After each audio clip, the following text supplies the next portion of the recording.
Zuhri Kalura was a young, passionate investigative journalist in Tanzania, known for her relentless pursuit of justice in a country where corruption was as prevalent as the rising sun.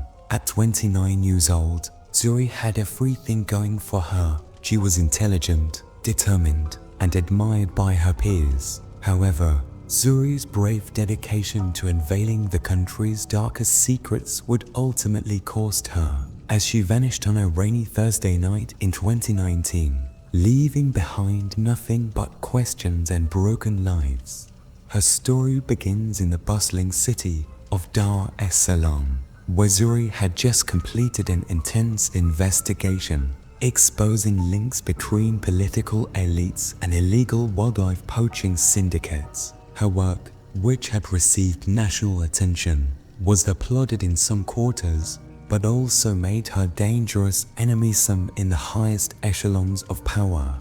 On the night of October 3, 2019, Zuhri attended a secretive meeting with a source known only as the Whisperer, an insider in the poaching syndicate, promising to provide game-changing information. Zuhri arrived at the meeting spot, an upscale restaurant in downtown Dar es Salaam, around 8:30 p.m.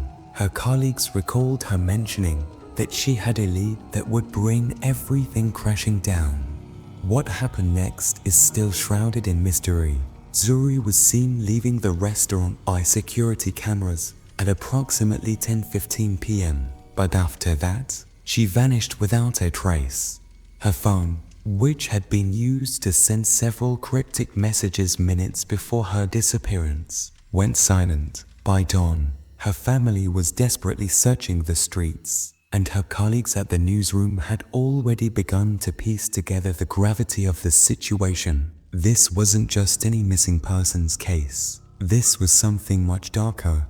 In the first hours of the investigation, the authorities struggled to gain traction. Zuhri's family feared the worst, but they were given little information. The police insisted that she might have simply run away or gotten herself involved in something that led to her disappearance. However, Zuhri's sister, Tamara, refused to believe the police narrative. She knew her sister, Zuhri, had never disappeared without a reason.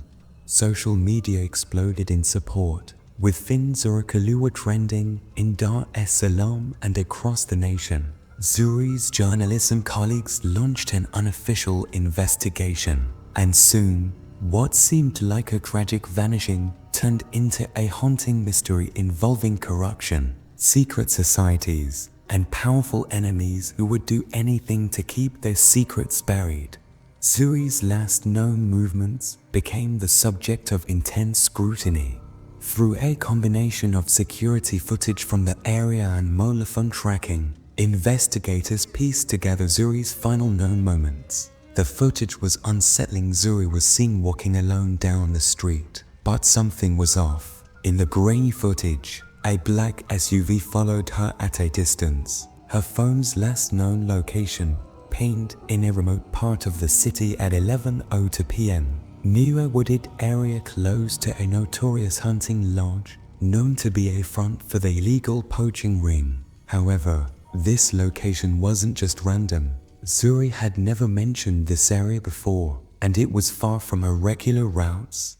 Then, a chilling discovery. At a nearby landfill, detectives found Zuhri's journal, its pages ripped and scattered, but the last few pages revealed a haunting clue: a name, Abdullah Nairasha, a name that rang alarm bells. Nairasha was a well-known political figure and a suspected patron of the poaching syndicates, a man deeply enmeshed in shady dealings, a person Zuhri had been planning to expose next in her investigation.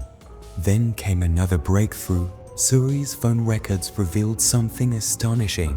Her last call had been to a burner number, and her final text sent minutes before her phone switched off read, "They're closing in on me." As the investigation deepened, things began to unravel. Zuhri had uncovered a dangerous truth: Abdullah Nairasha was at the heart of a political and criminal empire that spanned the region. His connections went all the way to some of the country's most influential figures, ensuring the poaching syndicate thrived in secret. Zuhri had found the thread that could unravel everything, but in the process, she had inadvertently sealed her fate. But as police began to close in on Nairasha's associates, dark forces were at play. Those close to Zuhri's investigation started to drop like flies. First, a police officer working on the case was found dead under mysterious circumstances. Then, the lead detective on the case was transferred to another assignment without explanation. The mounting pressure from those in power only added to the chaos. With few answers and the disappearance of critical evidence, the trail went cold. That is until several months later, when an anonymous source delivered a shocking clue to Zuhri's family. Her body had been found buried in a shallow grave, far from the city, in a remote part of the country's national reserve. But what made the discovery even more chilling was the message found near her body, sprawled on the dirt. Nothing is free. Theories and the shadows of conspiracy. Several theories emerged, each as disturbing as the next. Did Abdullah Nairasha orchestrate Zuhri's death to silence her? Was it a well-planned political maneuver to prevent her from releasing her findings, knowing the devastating implications it would have on his empire? Or was Zuhri's death simply a case of her becoming collateral damage in the ruthless world of organized crime?